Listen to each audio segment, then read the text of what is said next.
नमस्कार दोस्तों, स्वागत है आपका हिंदी नॉलेज शो में। तो दोस्तों, पिछले 12 से लेकर 14 महीने पूरी दुनिया के लिए सोने के साल रहे हैं। मतलब दुनिया भर में सोने की कीमतें कुछ इस प्रकार से बढ़ी हैं कि सारे के सारे रिकॉर्ड धराशायी हो चुके हैं। लेकिन इसी बीच एक ऐसी इंटरेस्टिंग डेवलपमेंट हुई है जिस पर दुनिया का ध्यान नहीं गया, और वो डेवलपमेंट थी चांदी के दाम। दरअसल चांदी के दाम कुछ इस प्रकार से बढ़े हैं कि सोने को भी हरा दिया है। उदाहरण के लिए आज की तारीख में चांदी के दाम 1 लाख प्रति किलो से भी ज्यादा हो चुके हैं। अगर आप मैं बात करूं चेन्नई शहर की, तो वहां पर तो दाम 1,04,000 के भी पार चले गए हैं। और इसका कारण ये नहीं है कि दुनिया भर में कई सारे युद्ध चल रहे हैं, कई सारे देशों में कॉन्फ्लिक्ट है, युद्ध होने की कगार है चीन और ताइवान के बीच में। दरअसल ये तो एक फैक्टर है ही, लेकिन इससे बड़ा फैक्टर है चांदी का इस्तेमाल। दरअसल पिछले कुछ सालों में चांदी का इस्तेमाल तेजी से बढ़ा है, चाहे वो इलेक्ट्रॉनिक मार्केट हो,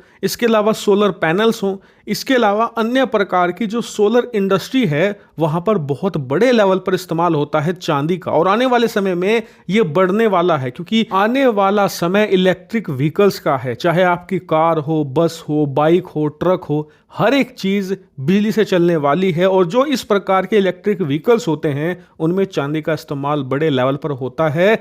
इसी वजह से दुनिया भर में चांदी की कीमतें तेजी से बढ़ रही हैं, और इस बात को भारत ने भी एड्रेस किया है। और इसीलिए भारत अब एक ऐसा स्टेप उठाने जा रहा है, इसके बाद भारत को अगर चांदी की चिड़िया कहा जाए तो गलत नहीं होगा। ऐसा मैं क्यों कह रहा हूं? दरअसल आप अपने स्क्रीन पर खुद देख लीजिए, रिपोर्ट निकलकर सामने आई है कि भारत ने पिछले 4 महीनों में, यानी कि जनवरी, फरवरी, मार्च और अप्रैल तक भारत ने 4,172 टन चांदी खरीद ली है। जी हां, भारत दुनिया के अलग अलग देशों से चांदी इंपोर्ट करके अपने देश में उसे स्टोर कर रहा है, यानी कि जमा कर रहा है। और ऐसा नहीं है कि हमने सिर्फ 4 महीनों से चांदी खरीदनी शुरू करी हो। अगर हम पूरे 2023 साल की बात करें तो उन 12 महीनों में हमने 3,625 टन चांदी खरीदी थी। लेकिन अब उसकी रफ्तार 2024 में बढ़ चुकी है, क्योंकि जितनी चांदी हमने 2023 में खरीदी थी उससे कहीं ज्यादा गुना चांदी हम सिर्फ 4 महीनों में खरीद चुके हैं। इतना ही नहीं, यह भी रिपोर्ट निकलकर सामने आई है कि इस साल भारत का जो चांदी इंपोर्ट है वो 10,000 टन को भी पार कर जाएगा। यानी कि इस साल हम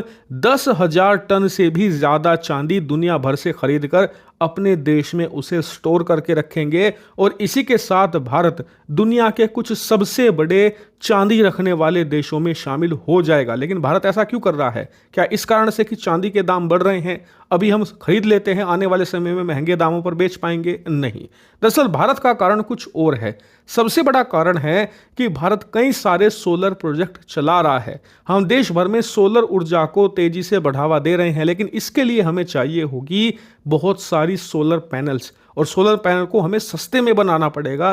लेकिन सस्ते में हम तब बना पाएंगे जब हमारे पास सोलर प्लेट को बनाने के लिए जो कच्चा माल होता है वो भी सस्ते में उपलब्ध हो। और चांदी एक ऐसा ही कच्चा माल है सोलर पैनल को बनाने के लिए जो सबसे ज्यादा एक्सपेंसिव होता है। ऐसे में भारत को लगता है भविष्य में इलेक्ट्रिक व्हीकल तेजी से फैलने की वजह से चांदी को लेकर देशों में भगदड़ शुरू हो सकती है। इसी वजह से भारत अपने आप को भविष्य के लिए पहले से ही सिक्योर कर रहा है। इसके अलावा चांदी की वजह से भारत का जो खजाना है वो और ज्यादा स्टेबल और ज्यादा सुरक्षित भी बनता है।